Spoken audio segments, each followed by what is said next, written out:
And I'm Akira. And you're watching Deontay's Boxing Nation. I think I messed that up. Can we do it again? Should we do it again? No, we Was I can do it. supposed to say the Deontay? Yeah, Deontay's Boxing Nation? We'll say it together. Yeah, she said, and you're watching Dante's Boxing Nation. Okay, got it. All the kisses, all right? Cool. All right. 3, 2, 1. Hi, I'm Brianna. And I'm Akira. And you're watching Deontay's Boxing Nation. That was good. How long will it last? As if Malcolm X and MLK wasn't a must. As Eric Garner, Breonna Taylor, Trayvon Martin all died from, well, just being us. Dark like molasses, black like the night. United we stand, together we fight. Fighting for Ahmaud Arbery and all of the others. Tell me why y'all killing all our sisters and brothers to this day? I don't remember a time when none of my people did anything to you people other than work hard and tried to be equal. Now y'all mad at protesters and riots? We showed you nothing but peace. We done being quiet. To this day, to this day, to this day. Dante's Boxing Nation, what's going on, guys? So a while back, at least a little bit before the Tyson Fury versus Wilder trilogy fight took place, Elie Seckbach, he did a poll on his channel. And he basically said Manny Pacquiao is running for president. If a U.S. boxer was running for president, who would you vote for? He included Malik Scott as a candidate, but he didn't include Deontay Wilder. We all know Deontay Wilder is known for standing up for something, as you just seen in the speech that I just played for you guys right there. He's known for not being afraid to speak the truth, something that is extremely rare to see black boxers or black athletes in general do. It's a lot easier for black people to just follow the popular narrative, which is normally a racist narrative. So, if you guys didn't know Elie Seckbach views, you would really be scratching your head trying to figure out, why would he have Malik Scott as a candidate and not Deontay Wilder? I'll tell you guys exactly why. Because Elie Seckbach, he feels the same way about these black people, these unarmed black people being murdered by the police, that Malik Scott feels. You know, a lot of times when it comes to someone who's not black, all it normally takes is for them to hear one or two black guys to agree with their views, and then all of a sudden they feel comfortable with letting you know how they feel about the entire situation. And this is what happened with Elie Seckbach. Once Floyd Mayweather had said that, Elie, he started making videos and he started passionately pushing for the All Lives Matter, but he never showed any support for any of the black people that were being murdered by the police. But he would keep saying All Lives Matter. And Elie, he started getting real bold, because then he ended up dissing T.I. because T.I. was talking about Black Lives Matter, and Elie did a video personally dissing T.I. over the whole All Lives Matter situation. He probably took the video down because he got a lot of backlash. But this interview I'm about to play for you guys, Elie, he had this on a different website. And he titles the video, Malik Scott Preaches That Real, Keeps It 100, All Lives Matter. The only time you will ever see Elie title a video, Somebody Keeps It Real, they're keeping it 100, is when they're saying something against black people. Now, and as passionate as Deontay Wilder is about Black Lives Matter, you're probably going to be very surprised to hear what Malik Scott has to say about Black Lives Matter. Check this out. My last question. When I interviewed Floyd Mayweather this week, I asked him about Donald Trump and Hillary Clinton, and he told me, he started smiling, and then he said, you know what, let's talk about Black Lives Matter. He said, all lives matter. Yeah. And you told me that was one of your favorite parts of the 25-minute interview. Why do you say that, Malik? I believe that was, if I could say anything about, if someone was to ask me that question, I would answer it in the exact way Floyd Mayweather answered you guys the other night. All lives matter to me. All lives matter. And I got something to say. And if someone don't agree with me and they just into Black Lives Matter, then we probably really shouldn't be around with each other, or definitely not having coffee with each other, because that means our perspectives is totally different. You looking at life through a totally different lens than I am, and I have no problem with it, but you just stay over there, and I stay where I'm at, because I respect every human being with equal until they disrespect me. Some of my favorite friends is white. I know white people that get killed. I know black people that get killed. I know Arabian people that get killed, Armenian people that get killed. Everybody going through tough times, like, you know what I mean? So it's like, to me, all lives matter, and I'm a fan of that. So you heard Malik Scott right there. He's letting you know it doesn't bother him if black people who look like him are getting murdered by the police all the time, if one of his family members are murdered, or maybe even if he gets shot or murdered by a racist police officer. It wouldn't bother him because he has white friends and everyone gets killed. He said white people are being killed, Mexicans, Indians, etc., right? And once again, everything that he's saying, he's making Elie Seckbach more comfortable and come out of that shell to reveal what Elie Seckbach has always been about. So then Elie starts talking about Colin Kaepernick.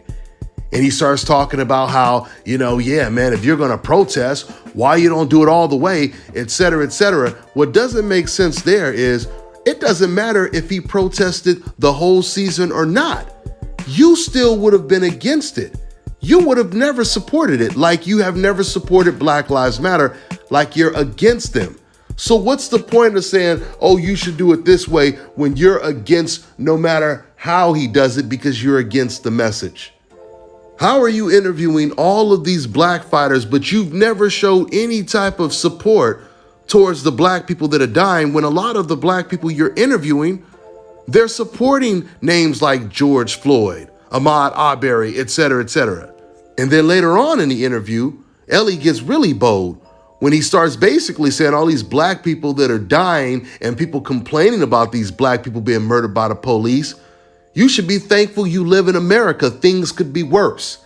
This is exactly what he was saying, which is something that we hear racist people say all the time.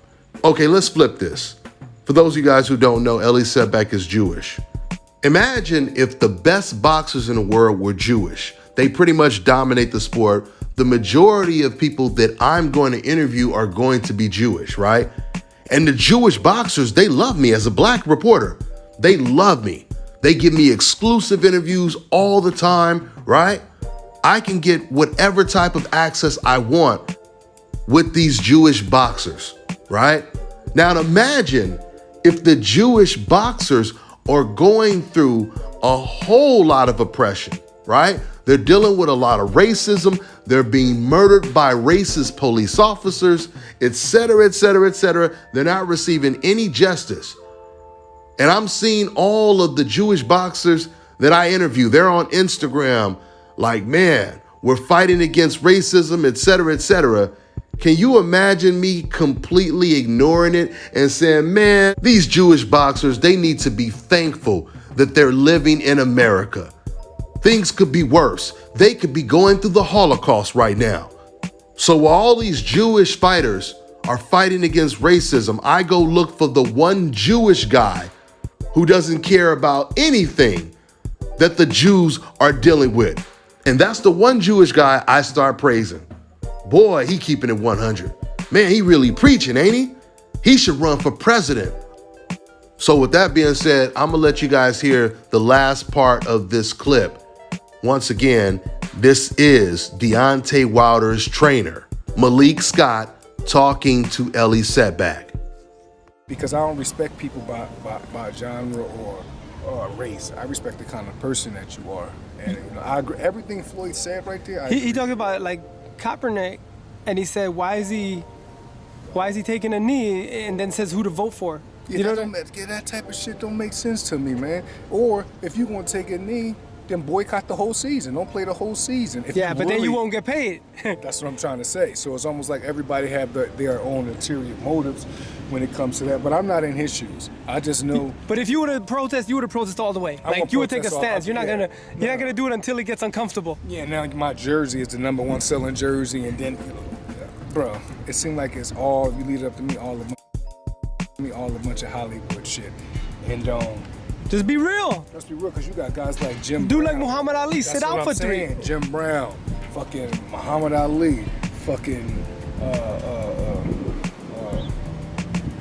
P. Huey Newton, all them guys. These guys took real Mahmoud stands. Abdul Rauf in the NBA. Oh, these guys took He got real stands, blacklisted after man. that. Yeah, but because you know why? They really meant it. I'm not saying the other kid didn't mean it, but you got to be willing to go even farther. Malik Scott just said you got to go even further. But what he said earlier on in the interview was, look, I got white friends and everyone gets killed. All lives matter. So regardless if a person goes further or not, he still doesn't agree with their views. So Malik Scott is more focused on how a person protests and what he sacrifices, as opposed to how many black people that look like him are once again being murdered by the police without receiving justice. This has never been about Black Lives Matter versus All Lives Matter. That is a deflection that racist people have created so that they can comfortably ignore racial injustices taking place. I agree with you. gotta Don't go farther, man. don't take it half-assed like Kaepernick. I'm taking a knee, but still taking other paychecks. Right. Yeah, I'm gonna take my knee, but take another paycheck, and I'm continue to vote. Well, if you feel that way, to take a knee against a country that you're on the same soil as, then you shouldn't even be voting for anybody if that's the case. Because you ain't feeling the country, you're not feeling the flag, so then don't vote at all. Malik, But don't do that and then say, well, make sure you guys go out and vote. I know who I'm voting for. Who are you? Wait a minute, hold on, man. What team are you on? What are you doing? Like, you know what I mean? Now, this is where Elie, he goes into his spiel, basically saying that black people, they should appreciate the fact that things could be worse. They're living in America. So all these black people basically that are getting murdered by the police, look at the bright side. not only that, you travel all over the world. You've been everywhere, from Russia. You've been to Russia. You've been to countries you can't even. People love America. People are dying to come here, to live here for 1 minute. You live here and you like say it sucks. Like, I don't get it.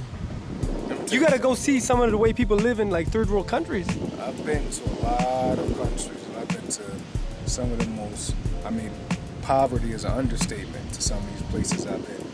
And there's not one place I've ever been that I want to live there more than I want to live from the country that I was born in, and that's America. And you're from North Philly. It's not the easiest neighborhood. That's what I'm trying It's to a say. very rough But area. There's no place like America, bro.